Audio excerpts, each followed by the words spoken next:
Halo bunda-bunda, pagi yang cerah ya. Buat kita yang punya buntut-buntut yang lucu, punya anak ceria, itu kebahagiaan buat kita semua ya bunda-bunda. Cuman gimana kalau anak-anak tiba-tiba rewel karena demam atau diare? Tahu nggak bunda-bunda? Kadang diare bisa disebabkan karena hal-hal sepele, yaitu salah satunya karena salah mencuci dot. Gimana kira-kira? Yuk kita simak 7 kesalahan mencuci dot.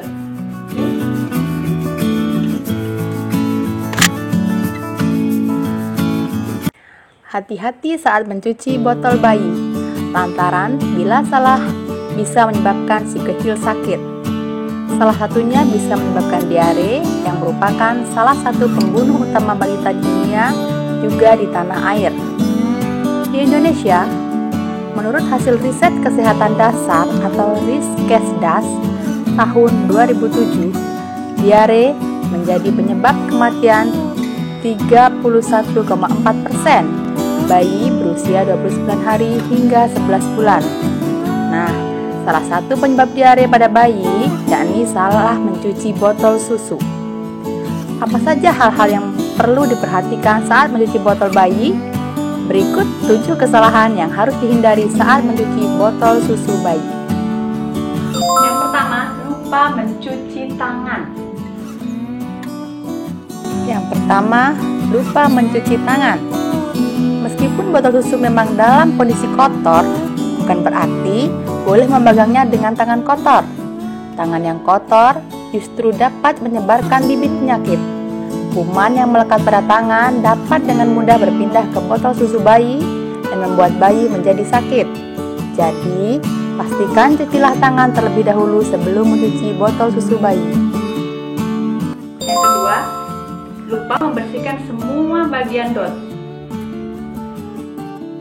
Yang kedua, tidak membersihkan keseluruhan botol dot. Sebagian bunda mungkin merasa tidak terlalu penting untuk mencuci botol secara berkeseluruhan, sehingga banyak kejadian hanya bagian dalamnya saja yang dicuci, sedang bagian luarnya terabaikan. Misalkan leher, pengecang dot, dan gelang dot. Padahal di tempat itulah banyak kotoran dan kuman menempel. Jadi pastikan untuk membuka semua elemen botol dan bersihkan satu persatu agar steril.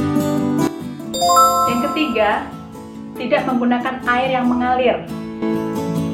Tidak menggunakan air mengalir. Bunda, ternyata belum semua orang memahami pentingnya menggunakan air mengalir untuk mencuci botol bayi. Oleh karenanya, sering kejadian adalah hanya merendam botol di dalam air. Pahamilah bunda, bahwa cara ini tidak dapat membersihkan kuman dan bakteri yang menempel pada botol susu. Jadi, pastikan gunakan air yang mengalir. Yang keempat, hanya merendam dot dengan air panas tanpa menyikat dot. Sebagian bunda kurang telaten hanya membersihkan dengan air panas, tidak menyikat bagian dalam botol. Meski secara kasat mata terlihat bersih, boleh jadi ada bagian yang kurang bersih, sehingga menjadi sarang kuman berkembang biak. Biasanya kita mengira ya hanya dengan membersihkan dan mencuci itu sudah cukup, padahal ada proses yang lebih penting, yaitu sterilisasi.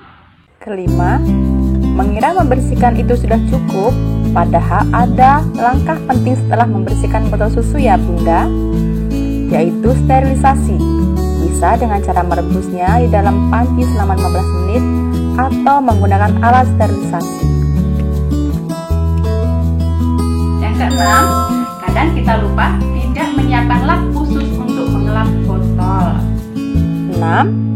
Tidak menyediakan lap khusus untuk mengeringkan botol susu. Nah bunda, mencampurkan lap dengan perangkat lain membuat lap itu menjadi tidak steril dan dapat mencemari botol susu bayi. Jadi sediakan lap khusus ya bunda. Dan yang terakhir, yang ketujuh, kadang kita suka berlama-lama merendam dot di dalam rebusan air panci sampai airnya dingin, tidak langsung mengeringkannya. Yang ketujuh, berlama-lama merendam botol di dalam panci usai mensterilisasikan, bahkan sampai airnya dingin lagi. Usahakan setelah airnya mendidih langsung dikeringkan ya bunda. Mungkin sudah bermanfaat buat kita semua yang punya bayi-bayi, dan tetap sehat untuk anak-anak kita.